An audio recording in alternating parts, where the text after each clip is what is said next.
Guys, உங்களுக்கு எல்லாருக்குமே ஒரு தெளிவான ஒரு விஷயம் சொல்கிறேன். இந்த உலகம் நம்மளை போட்டு ஒரு வழி பண்ணோம். நம்ம அவ்வளோ சீக்கிரம்லாம் அந்த உலகத்தில் நம்மளை வாழ விட்டுற மாட்டாங்க. தரையில் போட்டு மிதிப்பாங்க, செருப்பை விட கேவலமாக மிதிப்பாங்க.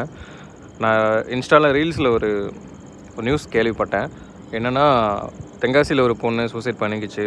ஒரு ஃபோட்டோ எடுத்து க்ளோஸ் ஃப்ரெண்ட்ஸ் லிஸ்ட்டில் வச்சு அதை யாரோ ஸ்க்ரீன்ஷாட் எடுத்து அவங்க இன்சார்ஜ் வர சொல்லி, அவங்க அம்மா வர சொல்லி, அவங்க அம்மா முன்னாடி ரொம்ப கஷ்டப்படுத்துகிற மாதிரி பேசிட்டாங்கன்னு சொல்லி அதை தாங்க முடியாமல் ரொம்ப ரொம்ப கஷ்டப்படுத்துகிற மாதிரி பேசிட்டனால அந்த பொண்ணு சூசைட் பண்ணிக்கிட்டேங்கிற மாதிரி அந்த இன்ஸ்டாவில் நான் பார்த்தேன்.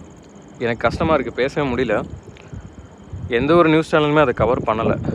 ஏன்னா இன்றைக்கி இருக்க நம்ம நாட்டோட நிலைமை அப்படி, ஓகேங்களா? ஒரு பையன்கிட்ட ஒரு பொண்ணு பேசினாலே அது தப்புங்கிற மாதிரி அந்த அளவுக்கு கார்னர் பண்ணியிருக்காங்க. அப்போ அந்த பொண்ணு எவ்வளோ கஷ்டப்பட்டிருக்கும். சாவு தான் கடைசியாக ஒரு டிசிஷன் அந்த பொண்ணு எடுத்துருக்குன்னா என்னெல்லாம் யோசிச்சிருப்பா. இப்போ வரைக்கும் அவங்க போராடிட்டு இருக்காங்க. 2 நாள் 3 நாள் மேலே போயிட்டுருக்குன்னு நினைக்கிறேன். ஆனால் இப்போ வரைக்கும் ஒரு ரெஸ்பான்ஸ் இல்லைன்னு நினைக்கிறேன்.